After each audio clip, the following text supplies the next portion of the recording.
Hey, Prime members, you can listen to Crime and Sports early and ad-free on Amazon Music. Download the app today. In the depths of an Atlanta forest, a clash between activists and authorities ends in tragedy. I'm Matthew Scher, and on my new podcast, We Came to the Forest, we expose the hidden truths behind a shootout that left one activist dead and countless lives forever changed. Binge all episodes of We Came to the Forest ad-free on Wondery Plus.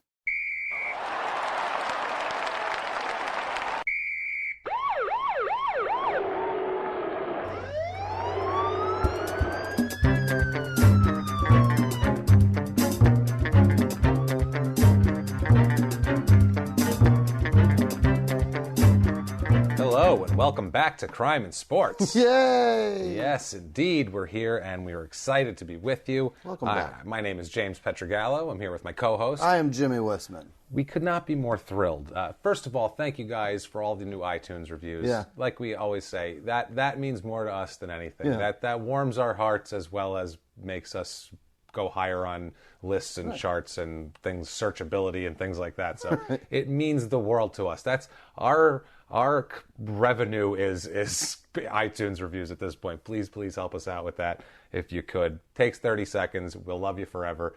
Means a ton. Everything lies there. It's the best. We also have to thank Mark Busby. Again, the son of a bitch. Because he's insane. He sent us, first of all, last week we received a Jason Williams figure, the disgraced NBA basketball player from episode, I believe, 4 that shot his limo driver in the face. Shooter. Yeah, so check out that if you haven't seen it, or if you haven't listened to it, because it's hilarious anyway. Jason Williams is a complete disaster. Yeah. He sent us that, and he wanted Frankie the Crime and Sports Dog to chew on it and take pictures, so we did that. And as an homage to Bruno de Souza. Who fed his girlfriend to a fucking dog. Unbelievable. And then today, we received. Well, I took my kid to a resort this weekend, and I got home and checked my mail, and in my mail was a starting lineup 1996 action figure of Chad Curtis. Chad Curtis from episode 3. What is your net worth in noodles? If you want to listen to that episode, because he's a scumbag of epic proportions. Awesome. So, it's so, like, if you look at McFarlane action figures now, they're amazing. The detail is come a long way. Right down to the tattoos on the fucking guys. They've come a long way. This is the most cheese dick starting lineup. Just really, a generic white guy. They just fucking mailed it in. Just a generic white guy with a bat in his hand. Put a Detroit logo on that helmet and fucking send it out. Also, want to send a special thanks to all the new UK listeners, because we've gone up about 10 times over in the UK in the last month or so, 2 weeks really. So Cobblestone Street all you guys, driving. thank you, you lousy bastards, sons of bitches. We love you. We love you to death, and we couldn't be happier to have you on board. Thank you. Hope you enjoyed Willie Mays Aikens last week. Yeah. We do apologize about that happy ending. That will not be repeated. That's not going to happen. This week, one thing we don't have is a happy ending. I love it. This is an irredeemable human dumpster fire of a person, and it's going to be fun as shit. Let's get right into this, Jimmy. What do you say? Let's go. Let's kick it off with Antonio Ayala Jr. Yes! Yay, we're back to juniors. Don't name your kid after yourself. No, stop it. He goes by Tony. He's Tony Ayala Jr. He's a boxer known as El Torito, which is the little bull. Yeah. Is that Italian? No, he's Mexican. He is Mexican. Yeah, he's very, very Mexican. He sounds Italian as fuck. It's so funny, too, because his brothers are Sammy, Paulie, and Really? Mikey. Yeah, Sammy, just Paulie, missing Vinny. Mikey, and Tony. Yeah. It's hilarious.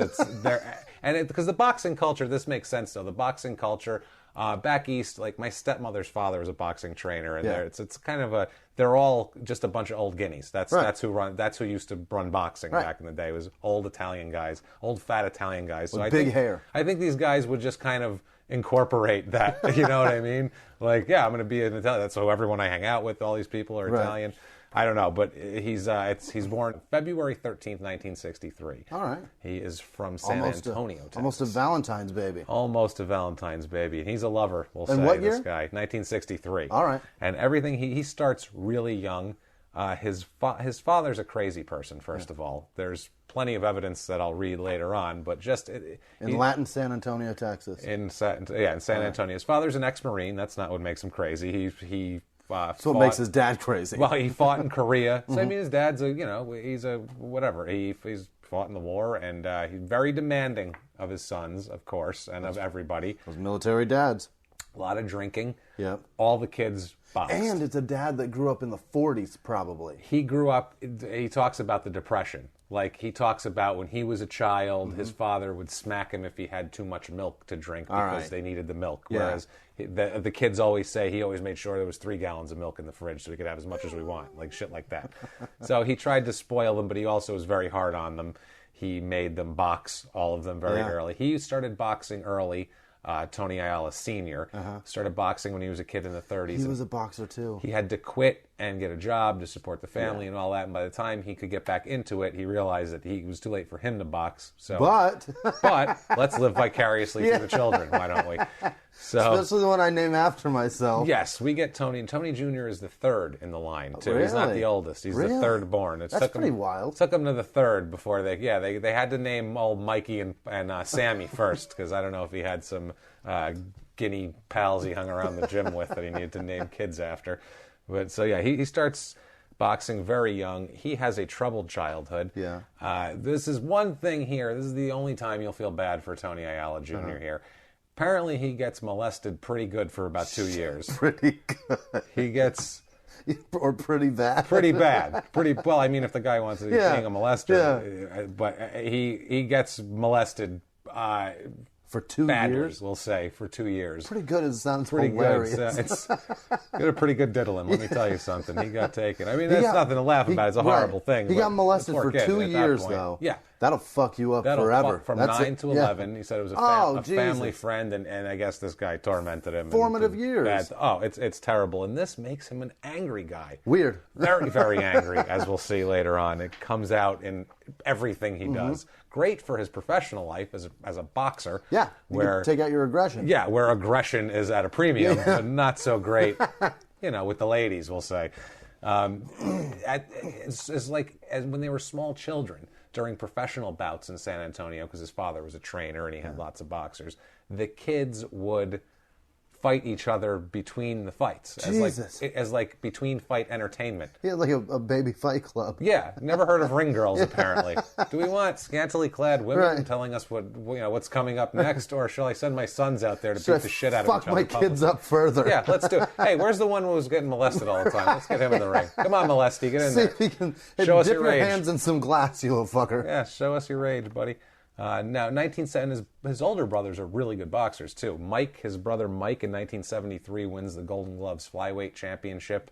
Yeah. It's 1977, his brother Sammy wins the Golden Gloves lightweight title. They fucking better. They better, yeah. They're going to be in deep shit if they don't. 1977, his brothers are all crazy legally, too. Like, his brother Sammy's known as an insane driver. He hurt himself very badly in an accident one time. 1977, his brother Mike gets put on 10 years for probation for shooting another boxer. Oh, my God. Shooting another boxer.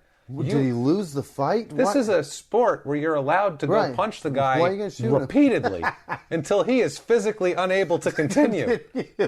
Why shoot him? You can just fight him, and they'll pay you to do it. Knock his ass out. Legal. They'll tape it and everything. You can take it home, watch it over and over again. You could even toy with him. You could prolong the beating. Do whatever you want. Do whatever you want. So he comes up. He's a good amateur fighter, Tony Jr. He is just absolutely. We will get into how good he is, but as far as talent goes, there's really not a lot to compare him to. It's in the late 70s.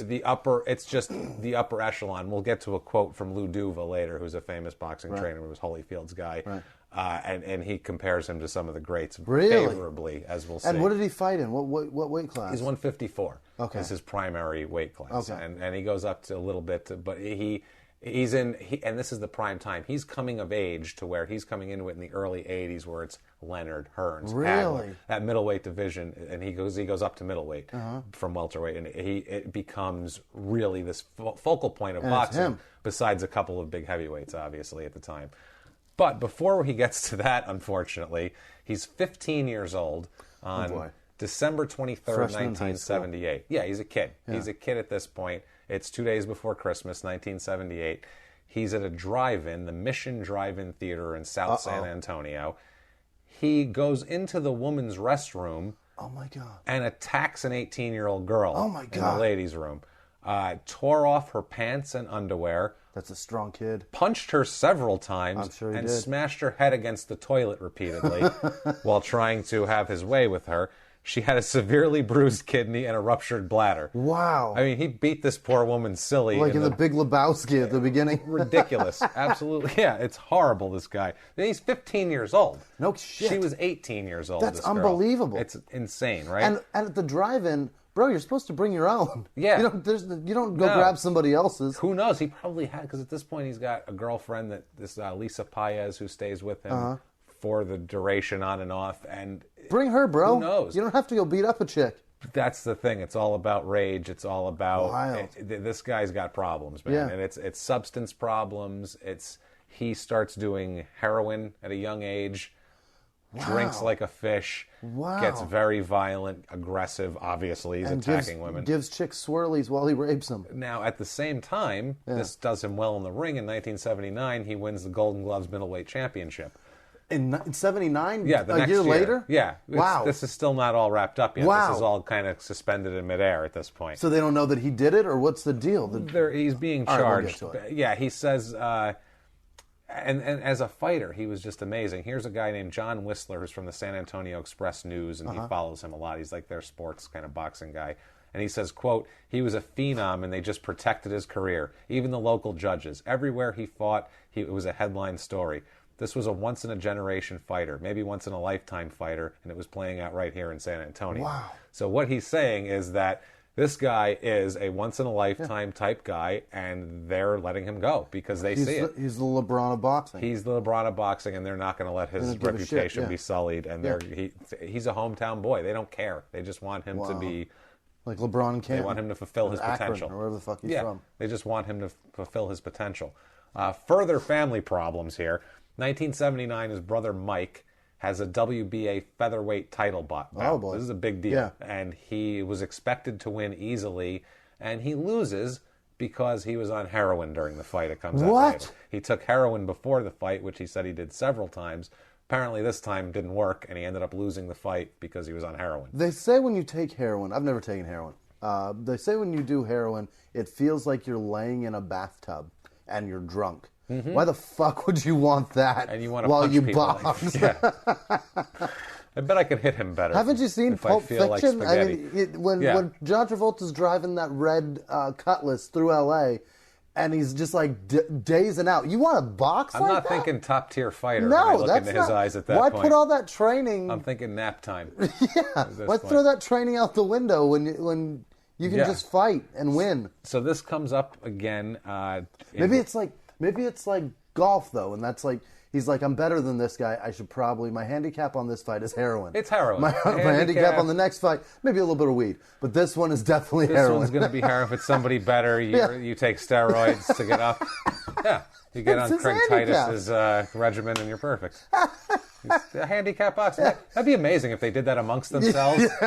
Your handicap is 7 shots of scotch. Dude, that's fucked up. You know you're better than me. You know you're better than me. You have to be buzzed in some way, shape. Come on, let me stick this needle in you. Come on, it's just a little heroin. Don't worry about it.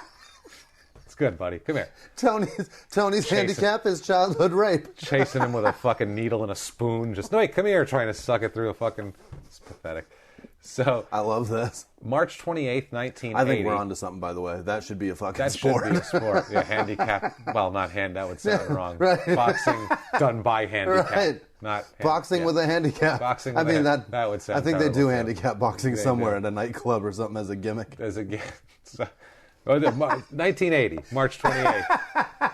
All right, go. We're back to his legal troubles with this movie theater incident, with the drive-in incident. In 80? In 80. This is how long it held on for. 4 years. Yeah, they delayed it. They had motions. Jesus. It was. I mean, they kicked it around the system. Yeah. They wanted to let him fight. Kick the can down the line. So he's sentenced at this point to 10 years in prison because of a plea bargain. Wow. Now, this is all such... Remember in Goodfellas when they first arrest Henry Hill? Yeah. And they're in court and his lawyer winks at the judge and the judge is like, yeah, whatever. And he calls him up to the bench and the fix is in and he's going to get out. This is what I feel like here. All right. Okay, so he's sentenced to 10 years in prison after pleading guilty to aggravated assault. He was up for aggravated rape, but they ended Aggravated rape knocked down to aggravated assault? Assault because he pleads to it. Uh-huh. and he gets 10 years, and he's released at this point, so he can go out on $10,000 bond, and he has 10 days to file for a retrial. That's what this bond is, to be able to get his retrial shit together. So now you have a convicted, fucking aggravated person out there that will aggravated assault or aggravated rape you. Oh, it gets worse. And they're just like, all right, you got 10 days on the lam while we figure this shit out on a retrial. It's not a just retrial, 10 days. by the way. You have to file for a retrial. You have 10 days, apparently, in this particular case. That's what I don't know, in 1980 Texas law, I don't know what the fuck they were doing. This is bullshit. So, at this point, he appeals. He gives the woman $40,000 at this point. She comes to the appeal to plead for leniency for him. What? They pay her off in exchange for the payoff on the books. It's to not file a civil suit, but she also comes to court and pleads for his leniency. Oh my God. To which they take away the 10-year prison sentence and they give him 10 years probation. What? Tell me that all doesn't sound like a wink and a nod. How the fuck? Yeah. And who knows? There may be some shit going through her head that she's all fucked up and she doesn't know. Could probably really use. I mean, we don't know. 40 grand in the 1980s, a lot of money. In Texas and San Antonio was a little more. It's not like today. It's getting to be kind of a hip city, I guess, for Texas, I guess. But it wasn't. Well, in the 1980. Spurs really generated a lot of fucking attention for that town too. Now, right? And they even say there's an article where they even say, like, this was back then. They're like, the Spurs don't really do anything. This is the attraction of the town. Is this guy? It's this guy else. raping you. This guy, sure he does some raping, but he'll give you 40 grand. Tell you what, you go to a drive-in theater in San Antonio, it's going to be an exciting night. That's all I'm going to tell you. That's it. You might like the movie. That's it. You might have to go to the bathroom at the wrong time, but either way, it's going to be exciting. That's what it's fucking nuts. So come on down, bring the kiddies. Why don't Bring you? the kiddies. You might want to go with them into the bathroom. I'm not sure. But still, so there may be something going on with her that she's messed up from this assault. Maybe. I'm sure there is, but. How the fuck? How much threatening must have gone on to get her to do that? They needed to clear the way for June 17th, 1980, because that's his professional debut. Oh, so they needed this shit over with for that. He makes his professional debut against a gentleman named Zip Castillo, which sounds like a bum. Sounds like a fucking tomato can, like from the beginning of Rocky. You know what I mean? Like one of those guys fighting in front of 14 people. Zip Castillo, he kicks the living shit out of Zip Castillo. Oh, I'm sure he did. He rips through the box. He's untouchable. Yeah. I mean, they are just... They're like 18-year-old girls in a drive-in bathroom. And he's like Mike Tyson because he's 17 years old. Yeah. Think about that. It's 1980. He's 17, and he is knocking the shit out of people. Yeah. And it's wild. Everybody. Here's Lou Duva, what he said about him. And Lou Duva, look him up. He is his first silver-haired middle-aged white man. He knows something about boxing. Ayala has so many. Boxing has the most silver-haired middle-aged white men in this episode. Everybody has one. Attorneys, judges, legislators, trainers. He's already had one. Psychologists in back prison. in the courthouse. There's already been one. There's already been one. Well, here's Lou Duva, his second. Lou Duva is as silver as they come, white hair. He's the fat guy in the corner with Evander Holyfield in the 90s. Okay. He says, quote, "Forget Sugar Ray Leonard, forget Marvin Hagler, and forget Mike Tyson. Rocky Marciano and Tony Ayala were the guys. Not even Muhammad Ali, great as he was, had it quite like those two." Wow. That's what the guy who's seen it all says about that kind of talent. He said it's him and Rocky Marciano, the only undefeated heavyweight champion in the history of boxing. Yeah. So that's what he's saying. Not even Ali, not Tyson. Never mind this polarizing as they bullshit. are, right? This Sugar Ray Leonard crap. This guy matters. This guy's the guy. Promoter Bob Arum, who's the biggest boxing promoter, he puts Don King to shame as far as what a large-scale events and I'm sure thievery that he partakes in. Promoter Bob Arum said he's, quote, this is the guy, he is the boxing promoter for 60 years, says, quote, "the best young fighter I've ever seen in my life." Angelo Dundee, who's Muhammad Ali's trainer, the corner man, says, quote, "there's no telling what he can do. He's going to be a champion." These are they know more than anybody in boxing, and they're like, best I've ever seen. Never seen anything like it before. Unbelievable. He's amazing. So this lets you know that he was going to be, or he was, one of the best ever. Ever. He's not even, he's in his teen. He's a fucking teenager. Right, and he's a kid. And they're summer of 81. He's featured in a cover story on Sports Illustrated for being a rising star in boxing. 18 years old. 81, he moves to New Jersey, after he's arrested for ransacking a neighbor's house while drunk. They literally told him, like, why don't you go somewhere else for a while? And he applies to have his probation moved to New Jersey and all that shit because he's on hardcore probation. But it doesn't. So how does he have time for this shit? This guy, he finds the time for a lot of shit. And then September 16th, 1981, he fights on the undercard of the big famous Sugar Ray Leonard-Thomas Hearns fight. Really? Yeah, Hitman Hearns and Sugar Ray Leonard. This is a famous fight. And he fought the undercard for this? He was in the undercard for that. So he's moving. Now they're Who even did he putting him destroy on, that night? I don't have it right here. He's even like putting it on like, you know, I mean, he's on marquee matchups now. You know what I mean? Yeah. Like it's not. He's the undercard of the big deal. Yeah, he fought Jose Baquedano that night, and that was the fight I believe where he spit on him after he was beating him up. He knocked him down and spit on him and went in the corner, and it was a big deal. He's an angry fucking guy. They made a big deal about that. They were like, "Whoa, you can't be spitting on your." Like even Mike Tyson, after he'd rip your head off, would come over and say, "I love you. This is the most special person I ever met in my life. I'm so sorry about that. I'm so sorry. You're such a wonderful fighter." They made me do it for the money. Yeah, I literally, even when he was at his most animalistic, he'd go, "I love you very much. I'm sorry I had to hit you like that," and blah blah. Like it was this guy. Fuck you. I'm going crazy person. Crazy person. So now, October 15th, 1982, Ayala's arrested for breaking into a home. This is arrest number 3. Now, this one, keep in mind how he does this, too. He enters through, this is probably arrest number 10. He had a lot of little arrests along the way that just aren't publicized, that he talks about that are unfindable. But it's, 70s Texas. You're not going to find juvenile records for 1970s Texas anywhere. So, trust me, it's not that. So, he enters through a bathroom window. This is important. He avoids breaking or knocking down the radio or any of the knickknacks that were on the windowsill.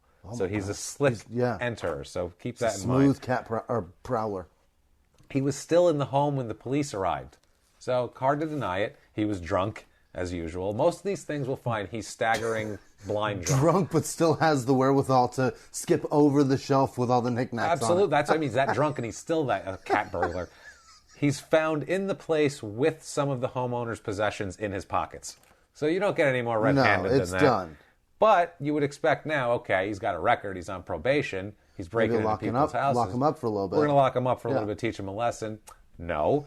Charges are dropped when the homeowner, James Carpentier, accepts a $3,000 payment in exchange to drop everything. This is all arranged by the DA also. He was the medium. He was the middleman for all this. You have to accept it at that point because otherwise there's a very slick predator that can get into your house at any time and knows where you live, and he's a fucking monster. Let's add this up. Now he has raped violently and he's slickly snuck into a house. Okay, these are his skills at this point. It cost him $43,000 so far. Let's keep that in the back of our minds, okay? No telling what his lawyers have cost him. Right. He's got a team of them. They're silver-haired as they come and expensive, Jimmy. Is there like a team of like burglars that are like, that house is really easy, you need to handicap that one? That's you need to put some clock radios and shit. You have to go through the window with the clock radios and the candles that are burning. Yeah, put one of them clear plastic vase things with them little bead shits that women put them in there. Put that, the little beads that women put up for no reason. You knock one over, you lose. They're just like purple and silver. But if you get over, you're free to take anything in the house. Anything. It's open season. Fill your pockets. I like that. The different neighborhoods should have that. It's a little less. It'll cost a little less. No HOA. It'll be perfect. So boxing-wise, going great. 1982, he's on the cover of Ring magazine, which Ring is like the boxing magazine. It's like the Flex. It's the Flex, the Variety, the source, if you will, of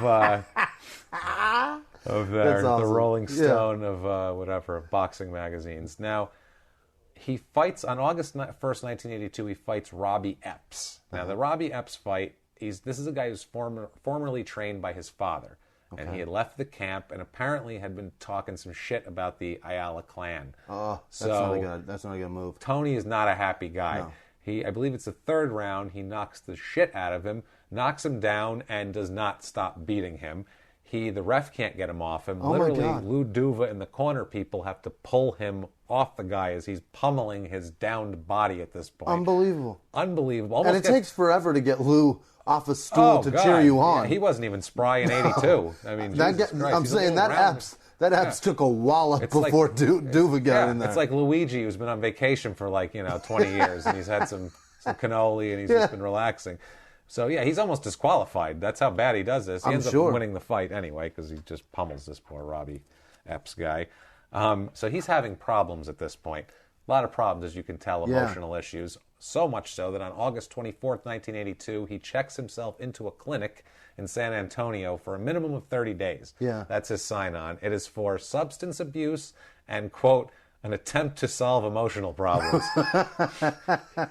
Emphasis on attempt, I get a feeling. Emphasis on attempt, which, I mean, this makes sense. You were brutalized as a child. Yeah. So this lashing out makes sense. Yeah. But... And guys are talking shit about you. Yeah. And you're completely unstable in the first place. It's gonna rear its head at some point. Yeah, and he's managed to keep away from assaulting women so far that we know of anyway. Who knows what he's been doing that hasn't been reported, but... Whatever. So, I mean, and when he goes in, Dan Duva, who's Lou Duva's brother and part of the training team, said of him, quote, Tony has a drinking problem, but it's not as if he needs to drink. This is, by the way, the most racist comment we've ever heard in Crime and Sports. I need to preface it with this, because when you listen, be listening for it here. I can't wait. Quote, Tony has a drinking problem, but it's not as if he needs to drink. The problem is that he can't drink. It's like firewater. He was brought up in an old-fashioned Mexican home that's colliding with the present realities. He definitely has emotional problems. He is not a criminal. He doesn't need to be put in jail. Silver, is that his silver hair? Even for a racist, he's still sticking up for him. He's like, he's a stupid drunk Mexican, but he's okay. I got him. It's all right. That's what he's saying. He's racist as fuck. Not only is he verbally knocking the shit out of Mexicans, he throws in firewater. As a jab at the Indians. He's saying, he's like, Indians can't handle the alcohol, and this guy, he's a Mexican, but he's like an Indian Mexican. This silly Mexican's like Sitting Bull with the booze. Christ. And then he says he's not a criminal. He does not need to be put in jail. Because he's silver-haired. That's so sweet and mean at the same time. Absolutely. Well, he's just like, I wish this stupid Mexican would stop drinking so I can make millions of dollars off him. Jesus Christ Leave already. the tequila alone, Jose. He's 18 years old. It's time for him to start lining our pockets. Fuck. That's what silver-haired middle-aged white men do. Brush it under the rug so they can extract the money from their pockets. It's insane. So August 25th, 1982, this is the next day, during the 24-hour period of that day, twice his Ayala's San Antonio home is hit by gunfire, shotgun blasts. Wow. Twice, right? He wasn't home. He's in the fucking loony bin, basically. But they're shooting up his house while he's shooting up his house. What the fuck? His father, Tony Sr., was standing outside the house while a bunch of reporters were there. So he lives with his folks still? No. This is his home, but he wasn't home. And a bunch of the reporters were there. So the father went there to, shoo him off the lawn. Right. And his father, to a group of reporters, said, thanks to you people, this is what happened. His father's amazing. Thanks to you people. Fucking media. You you jackals. And this is in 82. This isn't even like paparazzi. This is pre-OJ. This is probably 4 people. This is San Antonio. What do they got? A newspaper guy, maybe a sports guy, one radio fucking dude. Riverwalk. What? The Channel 4 evening news anchors out there on the scene? Who's there? You people. They're like, what? What? Tony, you know us. 82 degrees, it's clear. We're standing on Ayala's front lawn. This is where we do the news from. They zoom in on the pellets as they get the thing.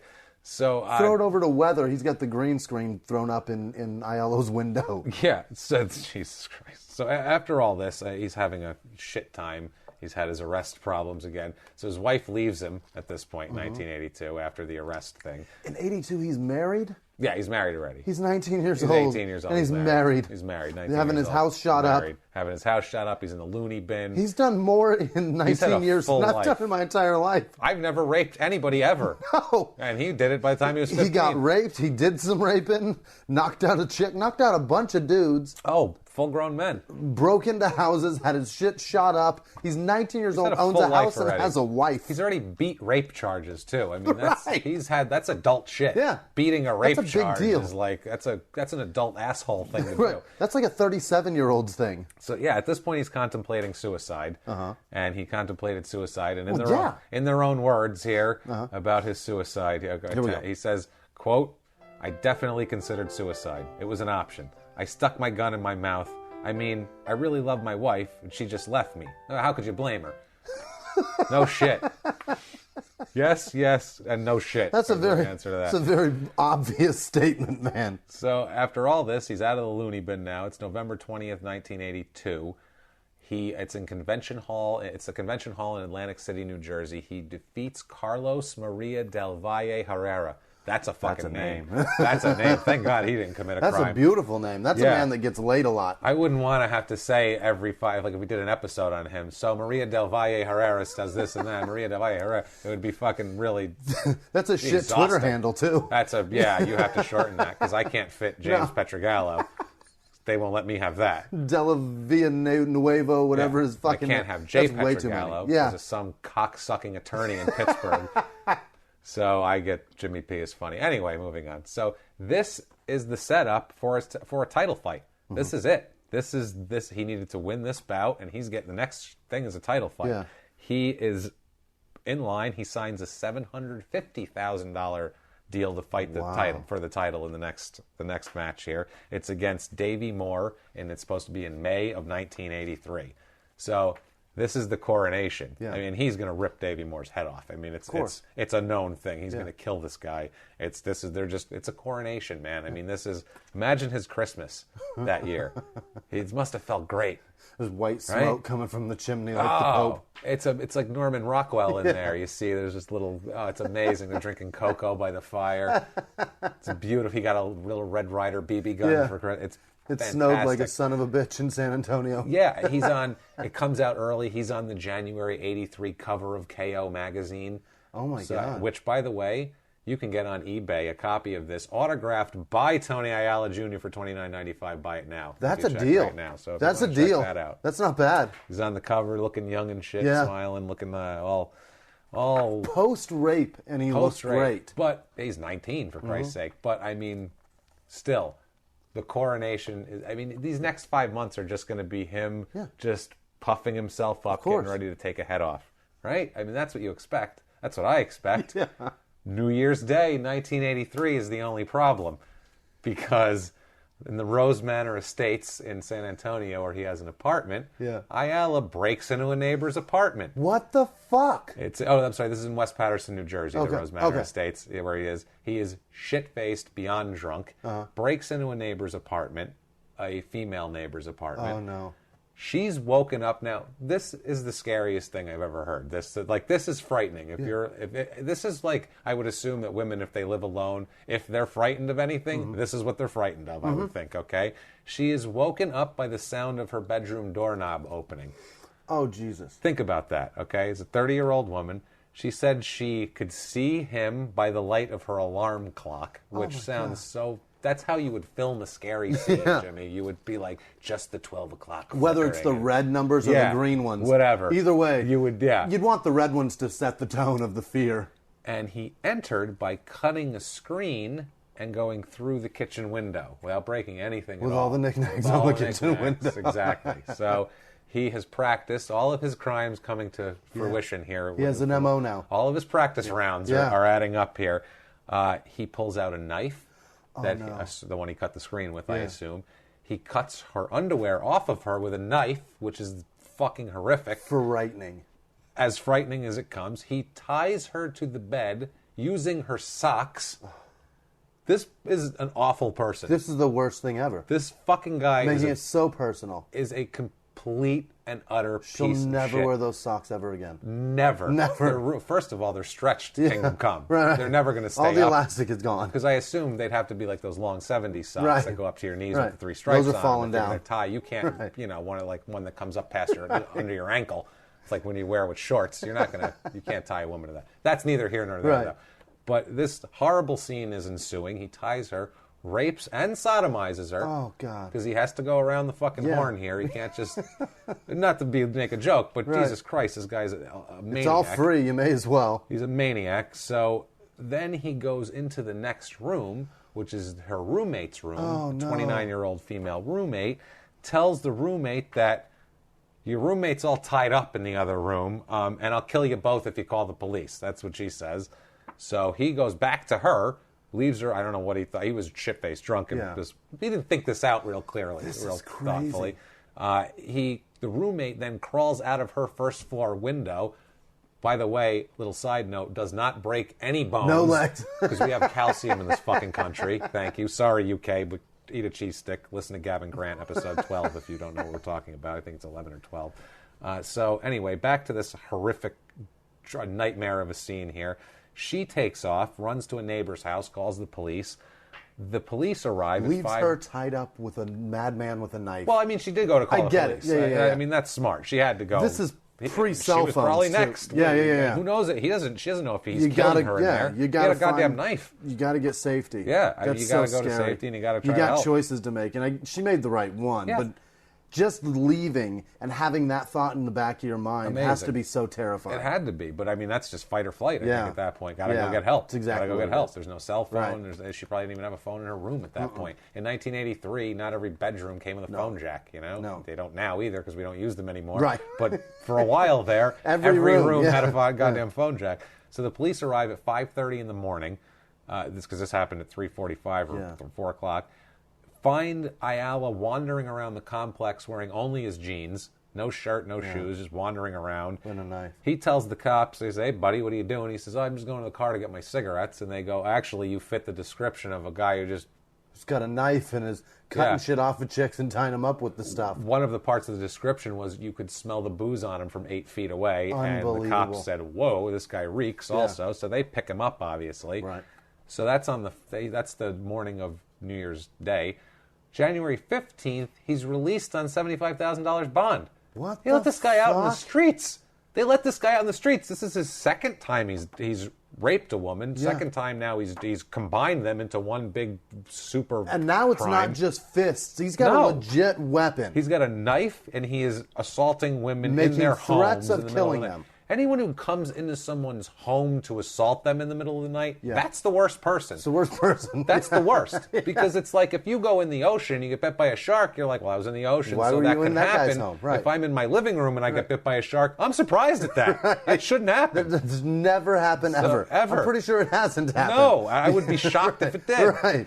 So, Except for this. This guy's clearly a predator. He's clearly a shark. And a shark is in her bedroom raping her. Yeah, it's unbelievable. So he's now he has to sign an extradition waiver too to take him out of the state because he's got to go back for. He says at this point he's saying he's totally innocent.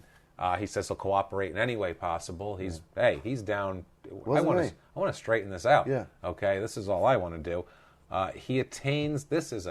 He has like a team of silver-haired middle-aged white men here at work, and you can tell. Now flip a coin to see who's going in. Listen to what they do. Listen to this clever, disgusting shit. Thank God it doesn't work, but it could. January 8th, 1983, he attains a state legislature member as an attorney, because the guy's also a private attorney. Wow. He retains him as an attorney. He's not really working the case, but he's given him a retainer, therefore he works for him. Right. Now, Texas law has a requirement that if that happens, that you must wait until 30 days after the legislative session is over for that case to go on. Clever. So that's what he did. What an asshole. That would delay it till July from January. Because he's got to fight. And guess what he does? Guess what he would be doing then? Winning a title, jerk. trying to do that. What so a he's trying to fucking stay jerk. out. That's the thing. It's amazing. And the whole time they're denying that. They're saying this is consensual. Okay, I don't know how you can even. Yeah. But he tries. Okay, his attorney William DeMarco, who was.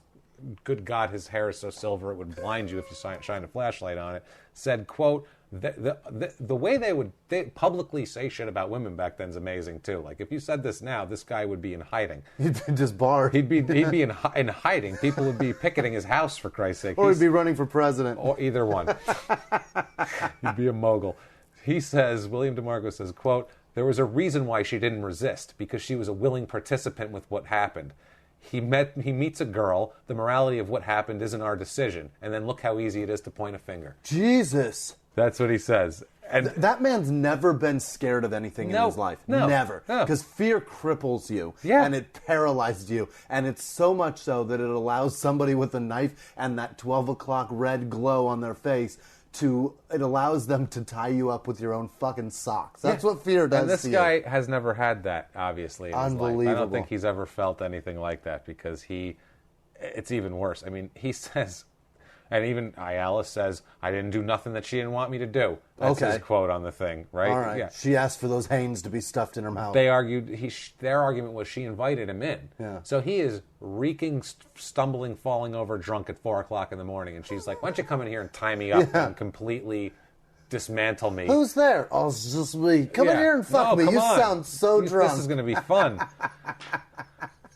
Unreal. That's what I mean. So that's his argument. It's just me. And the defense attorney, Mr. Silverhair himself, is over there going, can you believe this bitch? Can you believe this woman? That's what he's saying. Dirty bitch. Women, right? If you can't forcibly sodomize a woman, who can you? I mean, he used the socks. It's not like he used a piano wire to tie her up. His socks are gentle. It's nylon. It's soft. It's meant to caress your skin. Unbelievable. Yeah, that statement absolutely would come out of Donald Trump's mouth. I'm I could see that. And he would spin his way out of it. But a lawyer who said that publicly would be disbarred. Horrible. He'd be in hiding. That's all it was. People would be attacking him on Twitter. Yeah. He wouldn't be able to sleep. Oh, he'd have to delete his Twitter He account. would. He'd have to. Yeah, they'd suspend it. It would blow his phone up. It was. Just the notifications alone. So this is going on. He does not get this. They go to trial. The legislature thing didn't work. They said it's not even your primary attorney. Good. Dickhead. That's not going to work. Moving forward. Yeah. Sorry, on to the next silver-haired white man. If you're going to fight again, it's going to be because you got acquitted, not because you're waiting for trial. So April 7th, 1983, a forensic chemist testifies at the trial. Yeah. Listen to this. They bring a forensic chemist in to say that the screen in the window was cut with a sharp object from the outside. Okay. So, I mean, you could just look at Pretty it and tell, obvious. but they bring a forensic chemist in to show the jury, like, see? Like, that's how much they want this guy locked up. I know my at screen. this point. Yeah. The screen was found 25 feet from the window, so he, like, cut it and just threw it. I don't Just need haphazardly tossed it out into the courtyard of the apartment complex. I could just see him. Yeah, I don't need that. Like, he tried to ball it up. Yeah, I picture him drunk like Dan Aykroyd in Trading Places. Yes, when he's got the salmon in his beard, just just like groaning at people. So then, as the trial progresses, again, William Asshole DeMarco here, oh my God, says that the charges were a result of, quote, a nosy woman who called the police when she couldn't figure out what was going on behind closed doors with her roommate, which is nobody's business. Wow. That's what she called her, a nosy woman. The woman who crawled from a window. He wanted to say bitch. He did. Wanted to so bad. That's a nosy woman back then is like, she's just a busybody. Right. God forbid. Nosy bitch. This poor woman had to crawl from her window at 4 o'clock in the morning to go to a neighbor's house to bang on the door and pray for help because her friend's being raped in the next room. Nosy. He wrote that in a red leather chair in a room filled with books and a cigar and several glasses of scotch. And he got 7 deep. And he's like, I can't call her a bitch. And I have to say. shitload of people's souls in the jars on the shelves on the I have wall. to say woman. I have to say it. Woman. Nosy bitch. Woman. You just say nosy. That'll make her sound illegitimate and stupid. That'll discredit her. So the press at this point was saying Tony Sr.'s a bad parent. Because his one son, did heroin and lost his fight and then shot another fighter. Yeah. And his other son's been arrested for rape twice now, drunkenly breaking into neighbors' homes. So parenting, because he's only 19. Yeah. This isn't like, hey, he was fine when he left the house. Now he's 42. I don't know what the fuck he's doing. He's 19. He was just living at home last year. So, I mean, it comes into question. So he says this, which is amazing, Tony Sr. His dad said this? His dad. This is a great quote from his dad. This is awesome.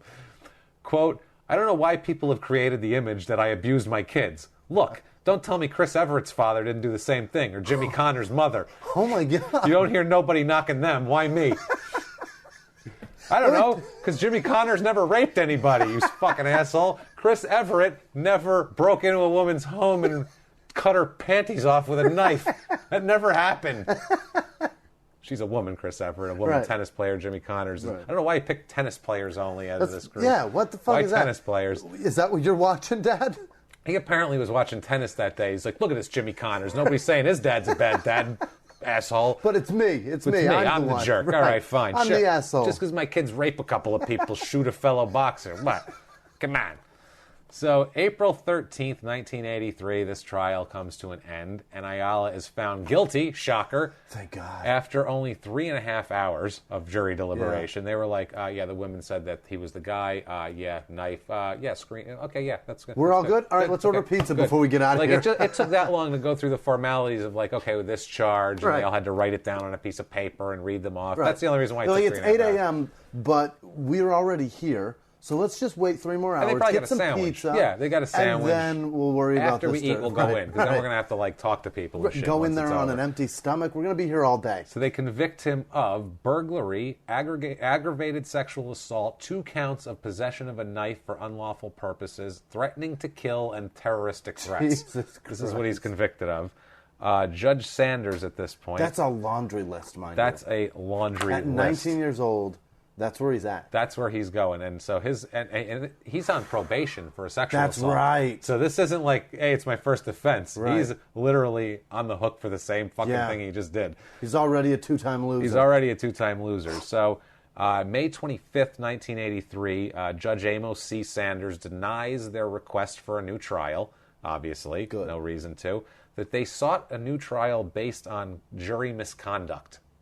They never say how or why, and they don't go into it. It's the pizza. Yeah, it's the pizza. They were like, they sat in those there an extra half hour. bastards sat in there. They got pepperoni. They were told no toppings. Right. The state was giving them extra I saw little that bonus. sauce. I saw it on the cheek. I saw it. June 20th, 1983, it's sentencing time. Uh-oh. And old Amos C. Sanders has cooked himself up a nice little quote for Mr. Ayala here. Fantastic. He sat in a room in a red leather he chair did. filled with books and was like, no scotch, I'm doing this one dry run. He knew this would be in the paper, too. This wasn't this wasn't a hooker that he was sentencing at 2 in the morning. This is my Hamlet. He says, this is beautiful, quote, "The future was his. Unfortunately, underneath that handsome exterior, there seems to be another Antonio Ayala. Mr. Ayala is a definite threat to society, and especially the women in our society. The circumstances of this crime are certainly one of extreme violence and depravity. This happened on the victim's birthday. For the rest of her life, whenever she celebrates her birthday, she will remember that night of terror. Oh my you, God. Sir, may fuck off." 15 to 35 years you may fuck off for. That's deep. 15 is the minimum, by the way. That is his earliest That's parole. his, you spent 15 years cleaning and mopping and being the best person ever. You, sir, and may maybe fuck off. No That's doubt. a fuck off. A well-deserved fuck off, too. Because he said a well-deserved the fuck best off. part is that this is our mission statement perfect. again. Thank you. No, and wait till you read a quote. That's the ultimate judge one, and wait till you read the ultimate perp quote later on, because we should just read it standard for everybody we do, because it's the same story. They might not say this quote, but they should, because this is what their story means. And as he's sitting there, and this judge says the first statement, the future was his. Tony in his head right there, a man whispered in his ear, "How is it that you have become to find yourself here?" That's not the point. That's not this point. That point is coming up. That point is coming up. 15 to 35 is not rock bottom? No. Fuck. All right, it's go. Not. Let's hear it. How is it that you've come to find yourself here? Defense attorney Peter J. DeMarco, who's the other guy's brother, I believe, and another Two silver-haired white DeMarcos got into law? Yeah, DeMarco and DeMarco. Yeah. He said they're going to appeal, of course. He said, quote, "I know no one here today has any sort of sympathy for Tony Ayala, but there is no doubt that this ordeal has created a broken human being." Yeah, no. The woman that he terrorized, exactly. Not him. You not silver-haired him, fella. asshole. No. Jesus Christ. I picture him and his brother on TV in midday, right in Judge Judy breaks going, "Have you been accused of rape? Yeah. We will make that bitch look terrible. Call the team of Is there DeMarco a nosy DeMarco. woman that set you up? Did she call the cops just because she was nosy and didn't know what was going on behind closed doors? Call DeMarco and DeMarco. Was she not getting any and she was jealous? Is that what happened? Just every horrible male rapist excuse. Look horrible. Ugh, scumbags. Utter scumbags these people are. They're worse than him. Yeah. They are worse than him. The worst men You ever. have to defend the people. I get everybody has a right to a defense, but you don't have to say shit like that. No. You don't have to say shit like that. God, that's so vile. You don't have to say nosy woman. You don't have to say shit like that and be a total piece When we of know you want to garbage. call her a bitch, you sexist dick. So at this point, this makes me mad, even though it really doesn't mean anything. It still pisses me off. He appeals the sentence, there's an appeal board, a special board. You don't have to go to this judge, and his sentence is reduced to 15 to 30 years instead of 15 to 35. They take 5 off. It's still 15 minimum, but it's even that 5. I'm like, no, they should have gave him another 5. Yeah. After reviewing your case, we decided that's not nearly long enough. We're gonna go with 20 to 55. He was up for 50. 50 was the max he could get. So, I mean, I don't know what mitigating evidence, I guess the fact that I don't even know, because he doesn't even come out with his past to use as an excuse yet. That's the other thing. How did they that doesn't even come till later. Even in this case, whatever. I'm not in San Antonio. It's not 1983. But even sitting here today as a 35-year-old man, I would look at that and go, yeah, sounds like the last one. Minus upping the ante to the fucking knife. Yeah. He's accelerating. And somebody's dying next time. He threatened to kill both of them. Jeffrey Dahmer didn't start eating people, putting their heads in the freezer to begin with. Crushed them in bones and spun around in the woods. And then he started going, oh, maybe if I do this. Maybe if I hang on to them longer. Maybe I can fuck their brains. And Put the dick in the fridge. So 1983, he's sitting in prison. Yeah. And he hits kind of a low point here. He's sitting in the jail. He says he scored some weed and smoked some weed in jail, and he was sitting in his cell watching MASH, TV show MASH. What a horrible day. That does sound... MASH and prison doesn't get more depressing 15 to 35 of that shit. I know people love MASH, but good Lord, I can't. If I hear that music, I just want to open a fucking vein. I can't take it. It shaped me when I was 5. It was the show my mom used to watch every time it came on, and that music is torture for me now. It's the worst. So that music does not define what's about to happen in that show. It's the worst. It's silly as hell. It's the worst opening of any show ever. So he says at this point he realized how he'd screwed up his life, and then he needed to get back on track. Mm-hmm. Because he was sitting in jail, stoned and laughing, going, "I'm just so laughing at MASH while I'm in prison. I should get my shit together." Not even the A-team. No mention of I got to make this better for the people I hurt or anything like that. Just I got to get my shit together. Yeah. August 1983, he starts counseling in prison, which can't hurt at this point. He needs something because he did have whatever. But we need something, okay? Yeah. He gets really into counseling. I mean, I think this is a way where he can say things and people will tell him it's okay. What he did a lot of the time, minus judgment, especially the person who he talks to a lot is probably the worst enabler. His prison psychologist is the worst enabler of this entire story. Really? So he's the white, silverest-haired man of this whole entire fucking thing. So he starts that. He eventually becomes a counselor to the other prisoners. Get out of here. Not like a schooled counselor, but he takes the front peer, line. Yeah. What do they call that? Peer mediation or some shit? Yeah, in 1994-ish that happens. He admits to using heroin before 3 of his fights that he had. So he's doing it too. He was doing heroin before 3 of his fights. And he was killing people on heroin. So, I mean, Jesus, he was numbing himself and still doing it. Also, he admitted to, before a fight, he had a weigh-in in New Jersey for the fight. I think it was Atlantic City. He then went because the weigh-in's the day of the fight. Right. Usually the guys go back, they rest up, they do their cardio, they get their hand. Tape your wrists and get in. He instead drove to New York City, bought a bunch of crack, and smoked it on the way back to go fight. What the fuck? And then went and fought that night. That's how he's going to cut weight? Yeah, cracked out. This was after the weigh-in. Wow. Crack. He went and got a bunch of crack. Now imagine this crazed lunatic coming at you with crack in his eyes. Holy shit. That's scary. Not as scary as the knife point alarm clock romancing.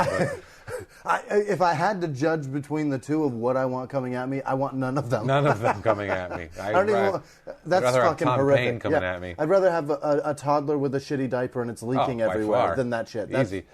That's horrible. Now, he's already in prison at this point, September 16th, 1983. Now he has to go to a hearing for his 78 probation.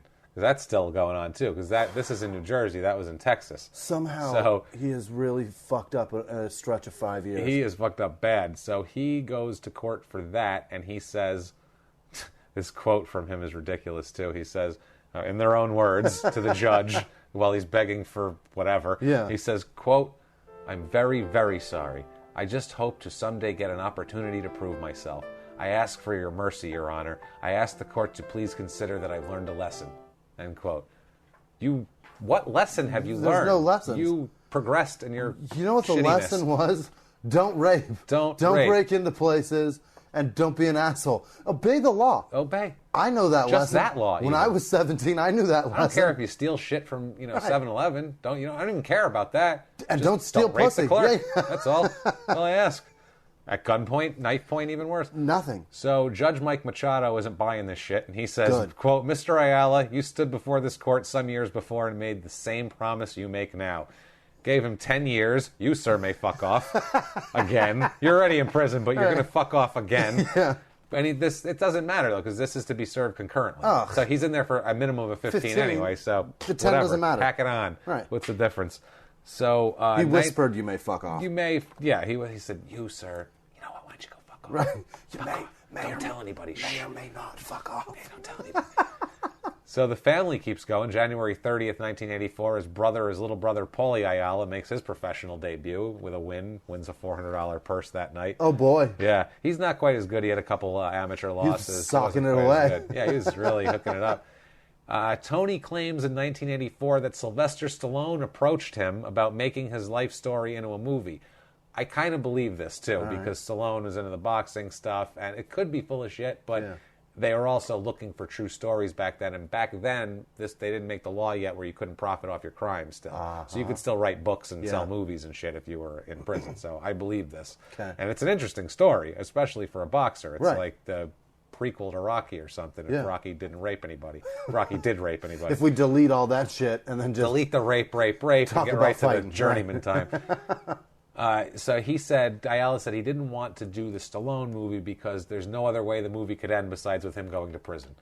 Which, true. And I guess I don't know if he too much for his delicate sensibilities to see himself portrayed in such a negative light. Not Sylvester figured out how to make a boxing movie end without that. Yeah. So here's a serendipitous meeting. Prison psychologist Brian Raditz. Okay, he's the guy who latches on to Ayala, and Ayala is his buddy, and he tells him everything. He says, at one point, Ayala says he's the person he trusts most in the world. I mean, he's all about this Brian Raditz asshole. He says he's the only person, at this point, he tells him about his molestation. And he said he never told his parents, he never told anybody about it. It was a big deal. And it's crazy because he keeps going through counseling. As a guy that has had that happen to him, how does he... And knowing how hard it is to talk about that pain, how does he go forward and cause that way worse pain to a woman who's now going to deal with that the rest of her fucking life? Well, how could you project that onto somebody? Shall we see how? Let's see how, in their own words, how someone should do that. This is Tony Ayala Jr. on. We'll say it's on raping. We'll say this is his thoughts on raping, in their own words. I mean, that's gorgeous. I don't have a lot of. You don't. There's no quotes from me saying this is his thoughts on raping. I don't have Tony that. Ayala on camping. Here's Tony Ayala on raping. Dorf on raping. So he says, "quote I wanted to impose myself on a woman as my way of proving my straightness, my heterosexuality, which goes back to my being abused, being sodomized, being pushed into things I didn't want to do, and blaming myself, thinking somehow I invited the situation." That makes a lot of fucking sense. That's his excuse, and technically. That's the urges that can cause in a person, but you still don't have to cut their screen door out and rape them at knife point. Here's the other thing. That's the difference. You're married. Yeah. Go prove your straightness on your wife, not some girl that's not judging you and calling you gay, sleeping in her bedroom. And his wife sticks with him through the case. She says, of the whole rape thing, she says, quote, I was in denial. I said it was consensual sex, it was a setup, it was a frame job. Of course she wants I believed that for 3 years until he told me what happened. So apparently he finally admitted this, what happened by then. He says, and this is the quote, that this is everybody, every single criminal should just have this on their forehead that we cover because this is their story. This is their mission statement. This is Art Schleister, this is Tommy Morrison, this is Lawrence Phillips, this is everybody. No matter what your crime is, it falls under this umbrella. It falls under the umbrella of, in their own words, quote, there was this cycle that kept repeating itself. I'd fight and I'd receive a great deal of praise. I was everybody's favorite child. Then within a short period of time, I would get arrested for being drunk, getting into a brawl, breaking into someone's house or whatever. Then I would fight again and the bad things would more or less be forgotten until I did them again. And I always did. I'd be caught speeding at 120 miles an hour. Insane stuff like that. End quote. That's everybody we cover. Just, they all love me. I do some bad shit. They don't like me anymore. I do some good stuff on the field again, and everybody forgets it and says how great I am. That's exactly what it is. But the That's part crime that in sports sticks in my right. The part that jumps out to me is I was everyone's favorite child. Yeah. It's they always want the constant attention. They did. That's a human nature. Everybody wants to be told that they're great. Yes. Everybody wants to be praised. But you can't. It's in between the praise. You got to stay between the fucking lines and keep your life in order. Just you can't rape people. Right. That's the main thing. You can't kill people. You can't rape people. And if Stop doing that. If your life drifts outside of that safety line, just fucking keep it clean. Keep it clean. So now, 1989, his wife Lisa divorces him for the first time. She divorces. We'll get into their relationship because it's an odd one. She divorces him, said she met somebody else and took off with them. I met somebody else that's not in prison. That's not in prison for brutal rape. You know, a second that one. Everyone knows about. Right. Also, it's in the paper, and you're the most popular guy in our town, and all that. I'm shopping at Kroger, and something. It's insane. Are you that rapist's wife? Yeah. So I mean, I feel bad for her, right? Yeah. I feel terrible. She's got a rapist husband in prison. She can't go to the grocery store and be comfortable. I feel bad for 9-year-old little El Torito. I feel bad for him. He has got problems. a kid? Yeah. No. But when he was 9, I feel bad for him. I don't feel bad for him now. No, I felt bad for that. You know, I feel bad for these poor women. The poor girl, the roommate, and the chick with the ruptured bladder in a drive-in bathroom. Ew. Imagine laying there with a ruptured bladder in a drive-in bathroom. Worse than a truck pants stop. Torn off. It's horrible. This other poor girl, one's crawling out the window. I feel bad, Jimmy, for all these people. I honestly do. I honestly feel bad, but not nearly as bad as I feel for Tony Ayala, the logistics management specialist at Naval Facilities Engineering. Wow. With the U.S. Navy. That's impressive. Now living in the greater Los Angeles That's the guy that defends your freedom and defends your freedom to rape, sir. Tony Ayala, counseling and psychological services, but that's hopefully not him.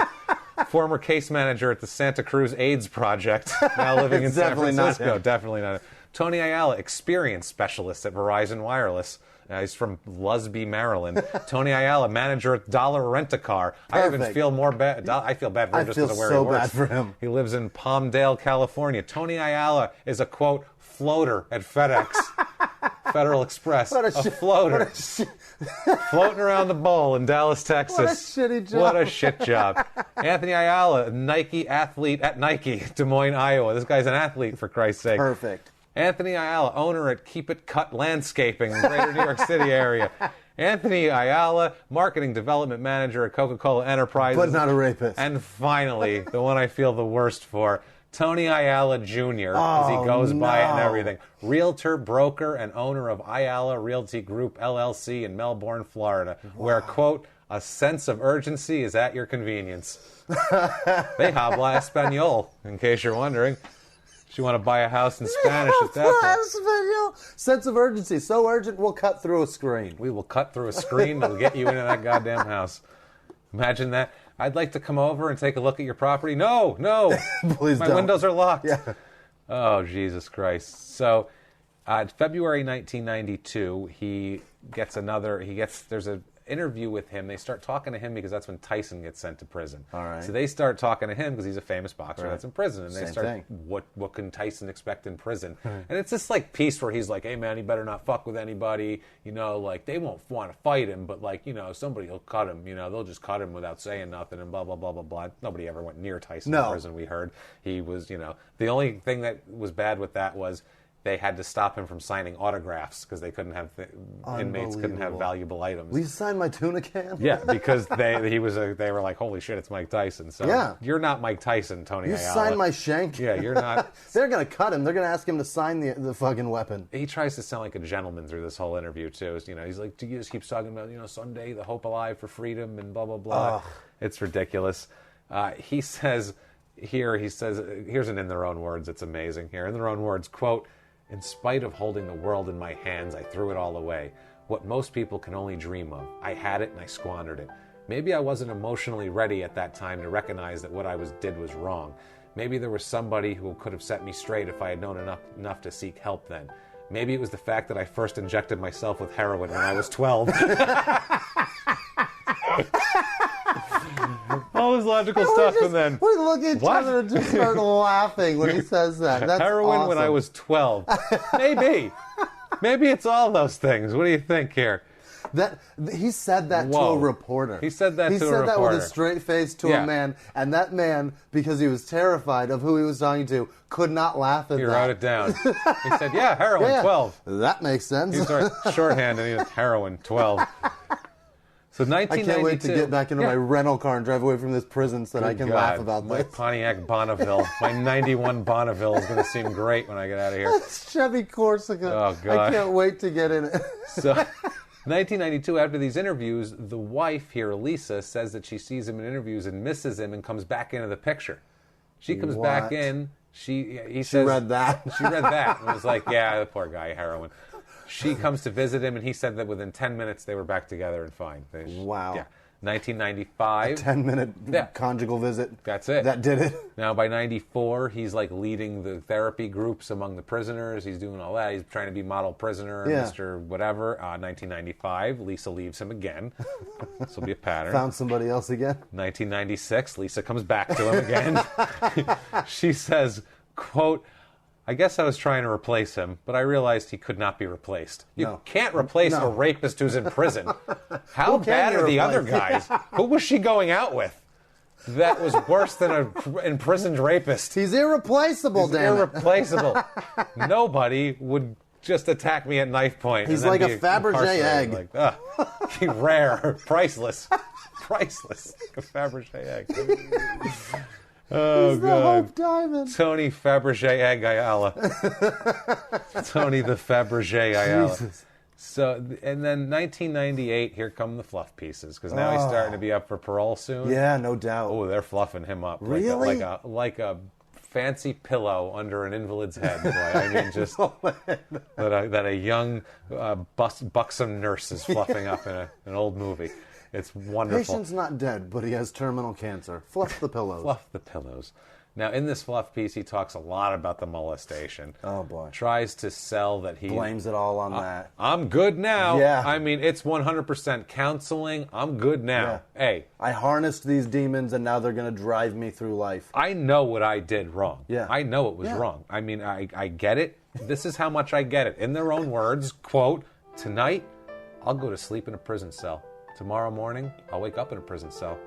This is my present situation, and all I can do is make the most of it. At some point, I'll be free, and I'll have a job, and I'll have to deal with that too. My goal is to be the best possible person I can be and grow with every single day. I feel like he's definitely had toilet fucking whiskey. Toilet whiskey and shitloads of bullshit therapy from some dickbag prison psychologist named Brian Raditz. Bullshitting him like crazy. Read 2 fucking books and got a correspondence course degree.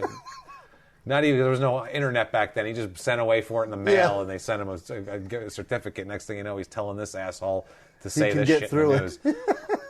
This is just ridiculous. He just wants to get his life back on track. I'm good now. This is the ultimate. I'm good now. It's great. Heroin. He's on it. So, by the way, journalists, if there's any journalists listening out there, I don't know, but do me a favor, please. The punny titles and all that shit. Yeah, we get that. No wordplay in your titles. Also, when you do a story on a fallen hero, celebrity, sports star, do not start it like this. He played in front of full arenas. Fans begged for his autograph. Now he's inmate number 69765 at so-and-so, correct? Stop it. Stop telling me his inmate number. Yeah. We know he's got an inmate number. Right. Every single goddamn article, every criminal I do, there is an article at some point in a reputable goddamn New York Times, in the Washington Post, the LA Times, that says, in the first paragraph, he's now inmate number, blah, blah. That's exactly how they all start. He's all hashtag so-and-so. You hack assholes. Now, this was from 92. You might have matured a little from then, but I doubt it because I read later ones too. Your hack assholes, stop it. Stop it. We don't all open with the same bullshit crowd work. Right. You can't do that. Right. Get your own opening, you asshole. As a comedian, I'm offended. Yeah. Work that fucking number into it somewhere else.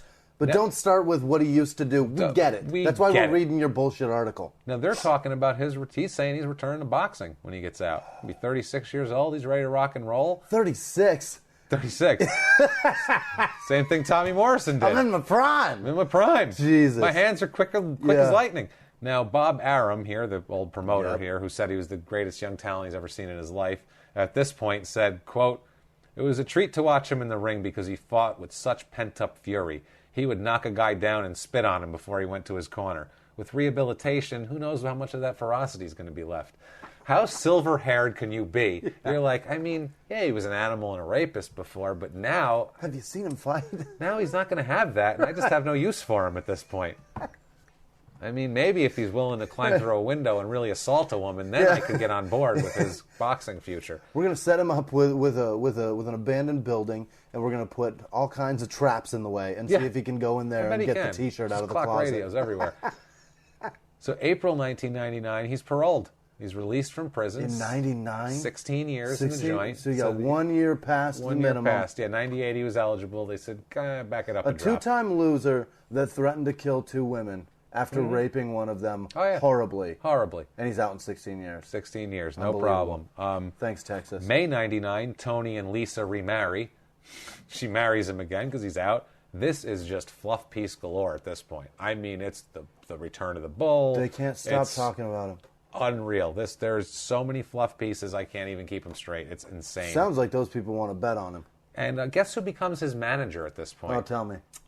Brian Raditz, the prison psychologist, becomes his manager. What a scumbag. What a complete... You're supposed That's clearly to be, what he was after. You piece of garbage. Yeah. This is the worst silverest-haired dick fuck in this entire story. Unbelievable. I don't think that's a word. I don't care. I'm so angry at this guy. I am angry at this guy because he sat there in prison and latched himself on and got this guy to trust him and tell him about his horrible molestation and talk about his crimes and do all this shit so he could then get 15%. Latch on to him. Immediately, he signed to a $750,000 promotional deal that includes fights. So he's still in demand because he was... 16 years in the joint, he gets out and he's already getting $750,000. When he went away, he was 22-0 with 19 knockouts and considered the best young fighter in boxing and possibly in a generation. Right.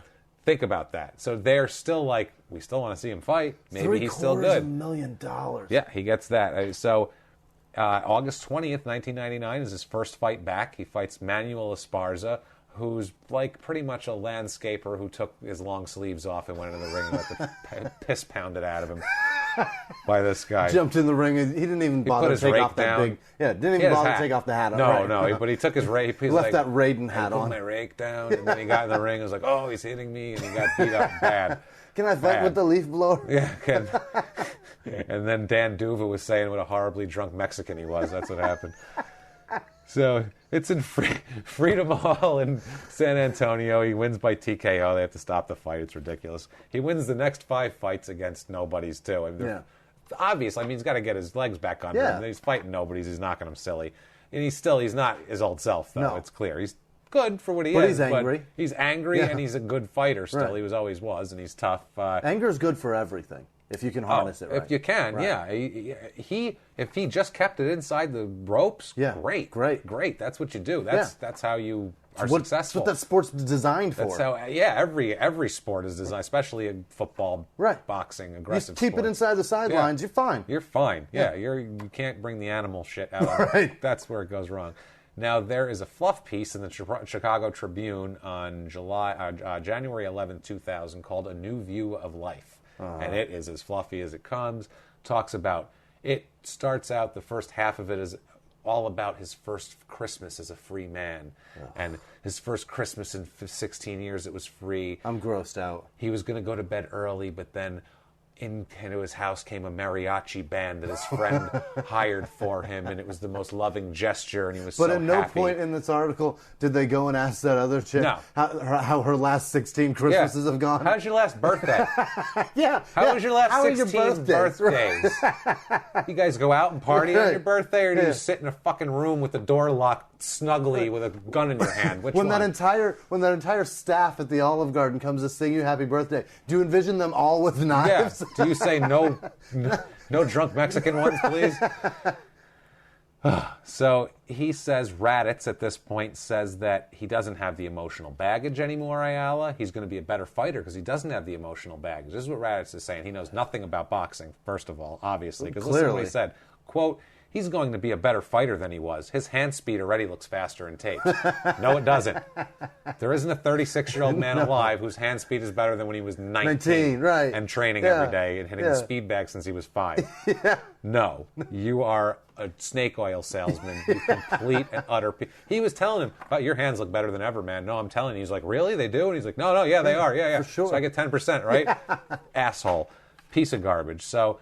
July 28th, 2000. Meanwhile, $750,000 that he got. So he gets $75,000 just for him, the manager. Whatever they make, 3%, because he's probably even got if a he trainer. gets 15%. He's got a trainer, he's got to pay fucking 7%. That is way more than whatever he's getting as a prison psychologist. Yeah, and it's probably a double raise. Much more fun life, too. Oh, he's my sitting God. there going, no, your hands look faster. Yeah, it's fine. I'm going to sit in this chair more. Yeah. How'd you like to do that, or sit with a bunch of depressed murderers every day? Go into a gray building that you have to be searched and everything. It's when freezing you go in there. Freezing and horrible, and wonder if and this guy's moans. wonder if someone's going to shank you for no reason. This is much better at because this point. you look like his stepfather. He fights Yuri Boy Campus on July 28th, 2000. This is a big fight. He's a big contender. In 2000? In 2000. Okay. This is what he was leading up to. If he beats him, he's actually going to be in line for title fights again. That's how far he's come. Okay? Yeah. So now we're here again. Breaks his hand in like the second round. Because those 36-year-old bones aren't near as strong as they used to be. Breaks his hand and has a bad dehydration bout. His father has to throw in the towel because he can't continue.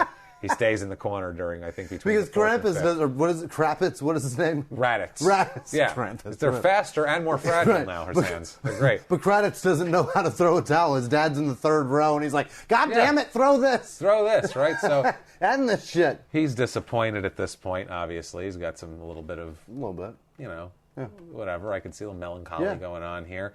So, December 12th, 2000. He's like, okay, that was a couple months ago. Go to a strip club. December 12th, 2000. He goes to a strip club. He stays there late, gets good and hammered. Sees some titties that he can't have. He sees some titties that he can't have. He goes home. I say he went home around 3, I'm going to say. Okay. Because at 3:45 a.m. I like how you're like, it takes about 45 minutes. That's he had to get settled, decide to do this, and then go do it. He gets in bed and he's like, I can't fuck anything. What? And his wife is home, too, by the way. He leaves his home. And she's like, it's 3. Go to bed. Go to bed. You stink. So, police respond to him. There's glitter on your face. There's glitter all over your pillowcase now.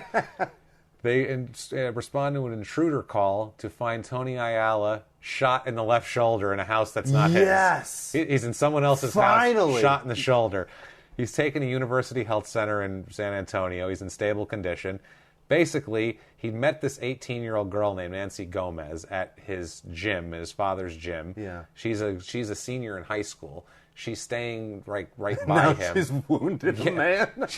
She's a senior. She's staying with like a family while she finishes the year of high school, basically. Yeah. She's like a family friend, school district thing, basically. Her family sucked, so she moved somewhere else. Yes. He had given her a ride home from the gym about a month earlier. By the way, this is the worst person you want to attack because she's already at 18 figured out that her living situation was not good. Who knows? And she's going to go find somewhere else to live and get through high school to get through her life. She's already figured out that she's an adult. We'll see. She's not taking any shit. Okay, I like her already. She's the strongest woman he's ever encountered, I believe, at this point. I gotta believe you. I would like everybody to attack every one of our guys to attack this woman because what she does is beautiful.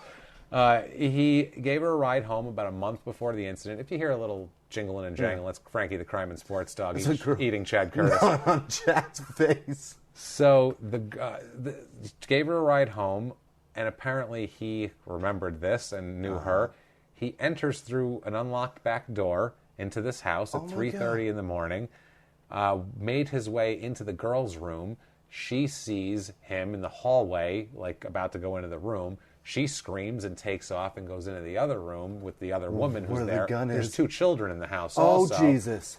They get the gun out. She takes the gun. And he said they call the police while holding the gun on him, and I guess they said he made a threatening move, so she shot him. Just one shot? Shot him in the shoulder. Oh, she's awesome. It was a 45. Oh, Jesus. So one shot's all it took. That's all it needs. Yeah. One shot in the shoulder. He should thank Christ that he didn't bleed out. Right, where he was hit. Yeah, it didn't hit an artery or his heart. Or maybe she was just that good of a shot. She's just like, fuck it, lay down. Boom. So I think it was from like 5 feet away, too. It was like Point blank. So he got what he deserved at that point. So, and they're trying to spin this, the lawyers, too. His lawyer, Alan Brown, now, is new silver-haired middle-aged white man, says, quote, Tony was hurt and no one else was hurt in it. These kind of cases are a turn on what your intent was. So now they're saying, who knows if she was just trying to shoot this guy, basically. Rape, maybe? I think that was his intent. I don't know what hers was. His was probably rape, I'm going to say, based on She did not wake up at 3 a.m. and go, I really need to shoot somebody. Hold on, you know what her intent was, probably? Not getting raped. That's what her intent was. I don't want this crazy, scummy, drunk weirdo to rape me. I don't want to get raped with 2 children and my roommate in the house. Good God. So, Deputy Police Chief Richard Gleisner said, we feel that she was right and justified in what she did. So do I. Good job. Ayala will be charged with burglary and then taken to jail after he gets out of the hospital. That's what they're saying. He was a registered sex offender, so if he gets convicted of this, he faces 99 years in jail. Bye. Not strike 3, motherfucker. It's So he's released on $100,000 bail. They give this guy bail. Are you kidding me? He has to wear an ankle monitor. Yeah. So, God forbid. Yeah. He's raping people and breaking into people's houses that are next door to him. All the time. He doesn't even go down the street. No. He's like, they won't know it's me. I'll just go next door. That girl I know that I met a month ago. Smart. He's a smart guy. Ayala says of the shooting, what's crazy is the charges of intent. Nothing ever happened. He's like, I didn't even get a chance to do anything to her. She had 45, bro. She shot you, you idiot. Raditz says the most infuriating thing ever. I hate this son of a bitch. If you find him, know where he is. If he's on Facebook, friend him and just torment this asshole. Just call him a cunt. Call him names. Friend him and call him a cunt. That's our. Well, that's going to be another T-shirt. Friend him and call him a cunt. Just like we did with Randy Lanier there. So Raditz said, quote, if he had a need to do an assault, he would have. Nothing ever stopped him from doing it before, but he resolved his demons many years ago. The need to attack and hurt doesn't exist at all. Okay. Right up until he gets the boner. Right up until he comes home from the strip club hammered and goes, there's a girl over there. I can put it in. I smell like cotton candy and I'm horny. At this point, Lisa divorces him again. Good. So this is like divorce, I don't know, they've been together 4 or 5 times now. Now, pay attention to the date on this one. She divorces him every other month. Like my wife calls me an asshole. Like, yeah. It's back and forth. At one point, there's an interview where she describes it, and she's like, I left him, then I came back 2 years later, then I left him again for a year, and I went out with somebody else, and then I came back 6 months later. It was like this, I was like, how do you even remember all that? How do you keep it straight? It's like, I don't know, we've been together 5, 6 times. That's all you say. Oh, you do that? All right, I'll divorce you. That's my wife saying go sleep on the couch. Because then she comes right back. They get remarried all the time. September 10th, 2001. Yeah. Familiar date there, or almost a familiar date. All right. So this is his 9/11. This is his jury selection starts in his trial. They hope to get the trial started on Wednesday, which not going to happen. Because Tuesday's nasty. Tuesday's going to prevent that. Tuesday's going to fuck the whole world obviously. He is charged with burglary with intent to commit sexual assault, which is not a great charge to have if you're in his particular situation. It's the accurate charge, though. It's the very accurate charge. He apparently... The defense here is that he's very well acquainted with Gomez. Apparently, they had eaten together, both alone and with Tony's wife, Lisa. They had just been, like, friendly. I guess he helped her at the gym a little bit and everything like this. This is an inappropriate relationship. This and some minor discrepancies of details of events caused them to... make a plea deal with him on the 3rd day of the trial. What? They pull out of the trial on the 3rd day the because... accuser chooses the plea deal. Not the accuser. The prosecutors go, we don't like where this is going. Right. They're breaking down her credibility. This looks consensual. Maybe. Let's not do that. Let's plea with him. You know what the plea deal is for? It's going to be way lenient. It's 2 counts of assault rather than anything sexual, so that takes out of the whole other shit. He gets 90 days.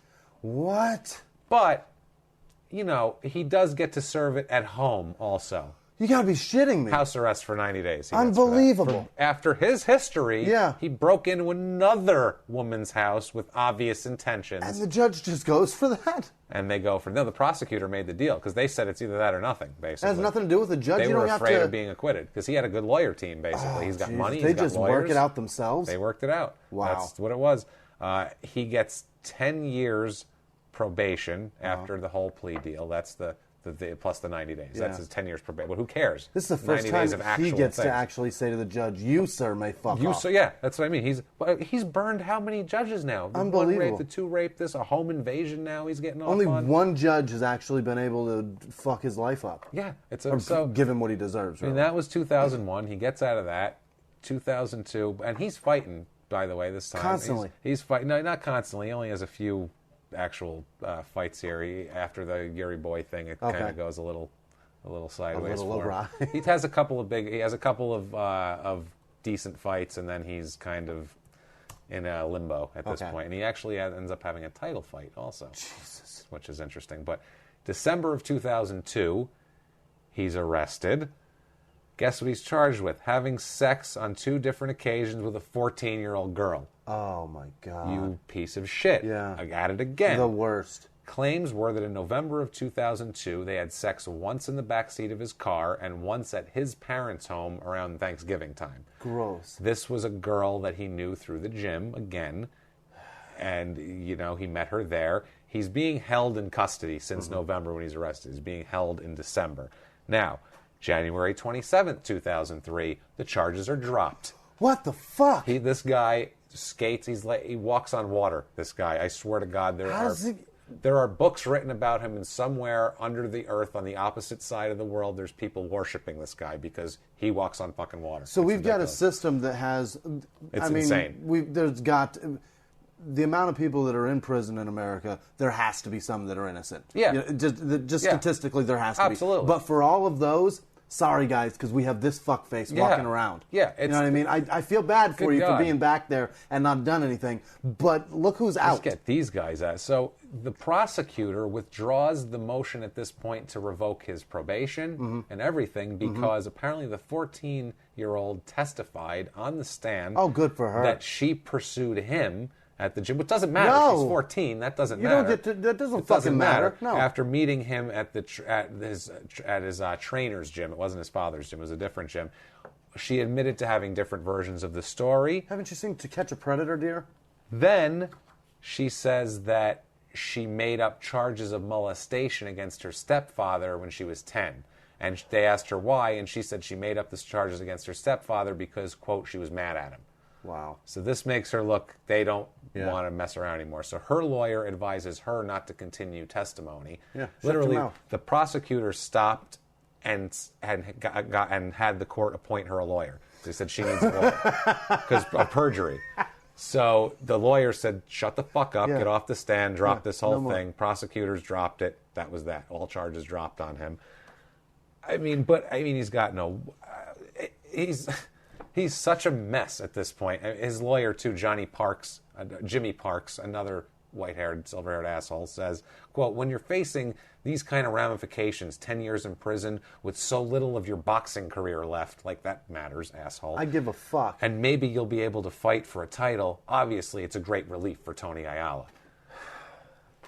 Ugh, good God. How about when you've been in prison for so many years and you get off for this one, it's a great relief for him. You deserve to be in prison, and you're not going there. No. That's a great relief for anybody. And how low is he, though? He lost his fight. Right. The Yuri boy's got a broken hand. They're telling him he's in court for molesting 14-year-olds. I mean, he went from being on the cover of the magazine as the next Rocky Marciano, the next, and we're not heavyweight, but the next great middleweight, to this. He's pudgier now. He's not ripped anymore. You know what this is? You know what segment this is, Jimmie? The music.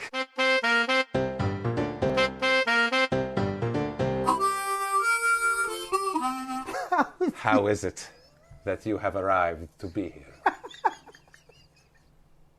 Start looking in that mirror. Look back. Hope you guys like the music. And find out Start thinking about, recount every shit event that you have in your arrived life. to be here. How is it that you have arrived to be here?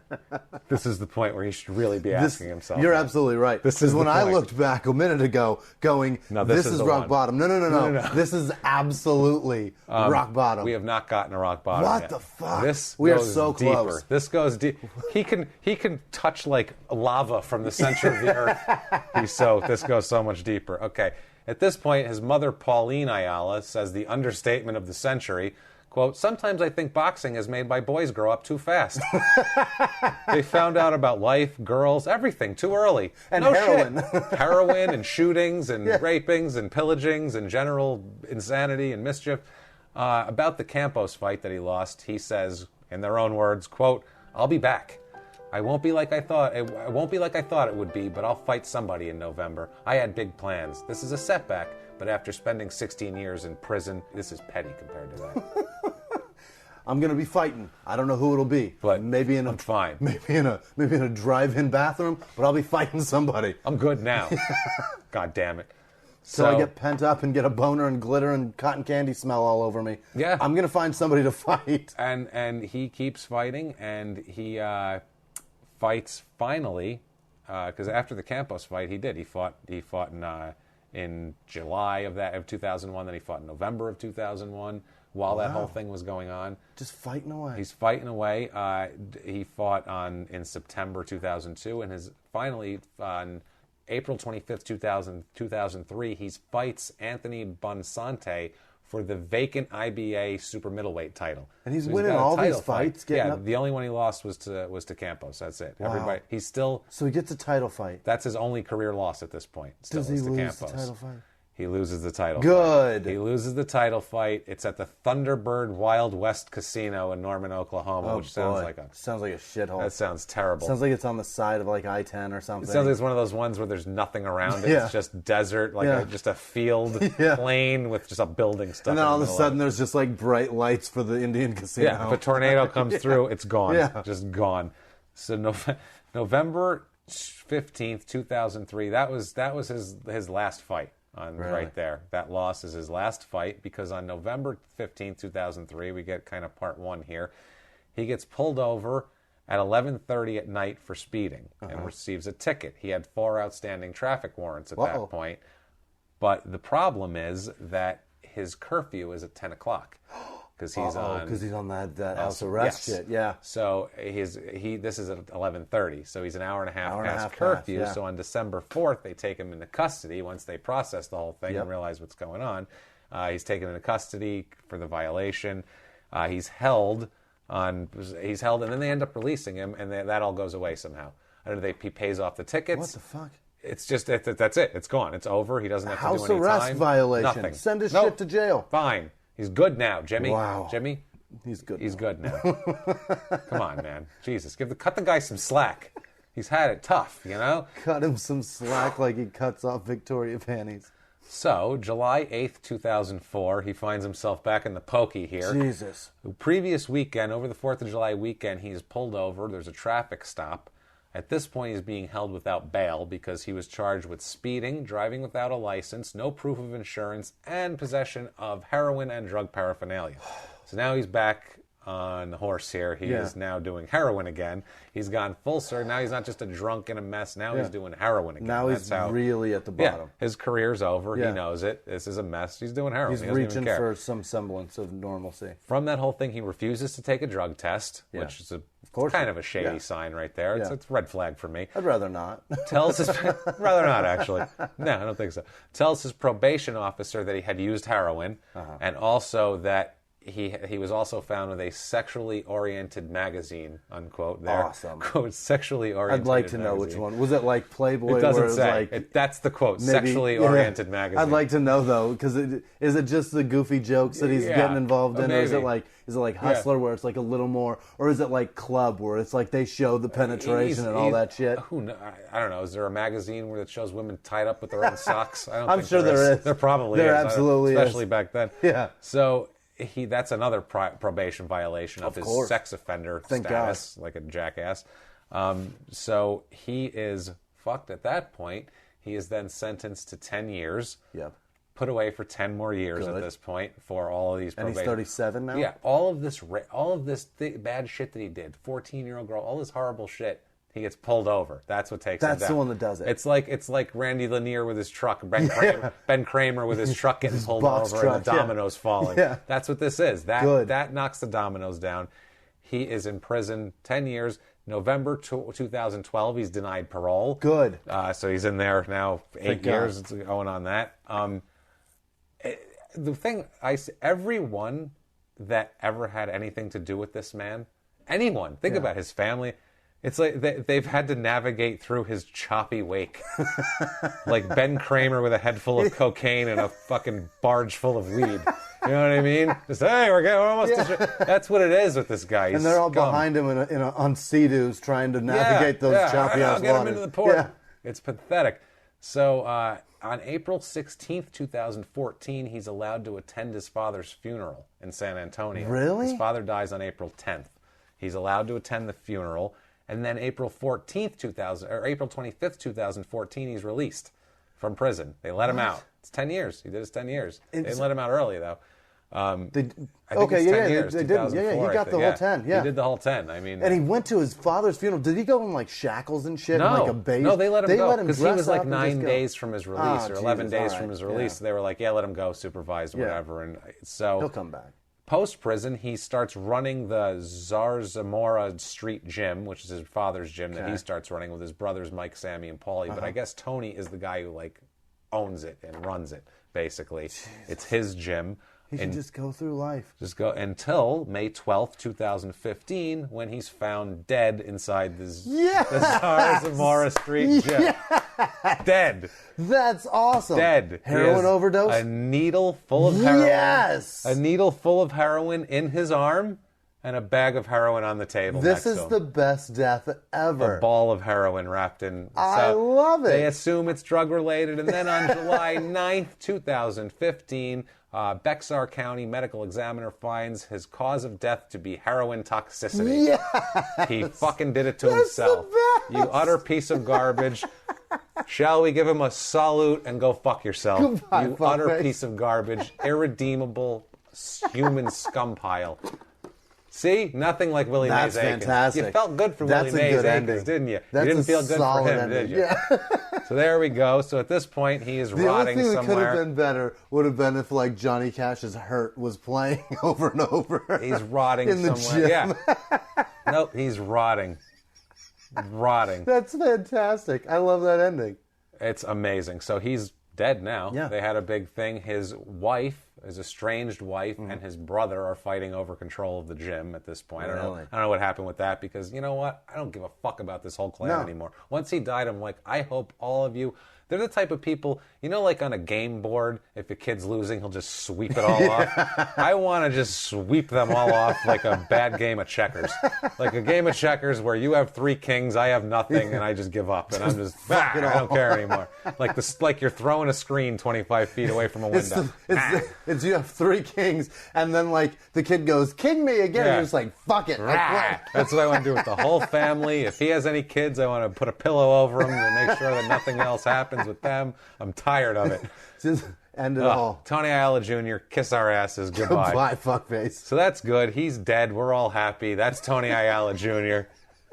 Hope you're as happy with he's dead as that we are. We're thrilled. We're thrilled that he's dead. Thank you. And that's him, man. Oh my God. Thanks for listening to that crazy story. Yeah. That was a crazy ass story. I enjoyed the hell out of it. Really? That was a blast. If you like that, you're having fun, I know what you can do. Get on iTunes. Give us 5 stars, following directions, following instructions, like we say. It's our little inside joke. Please do that. There's also a Patreon page, patreon.com/crimeandsports. You can throw us a few bucks. We have really cool rewards. So really do that. Check out the rewards. It's really pretty neat. And honestly, we work our asses off. And if you want to throw us a few bucks, great. If not, what you can do, write us an iTunes review. Yeah. It's free. and it gets us up the charts to where we don't want your money. We want sponsors' money. Right. That's what we want. We want you guys to listen, enjoy, have a good time, give us a nice iTunes review. That's pretty much it.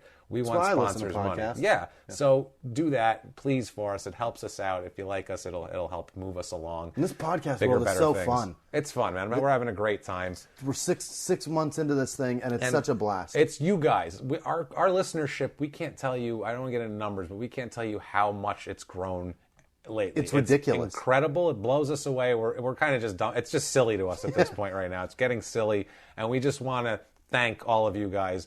It's you guys. We don't have a network. We're not doing any of this on our own. We're a couple of comics. 2 kids and a wife.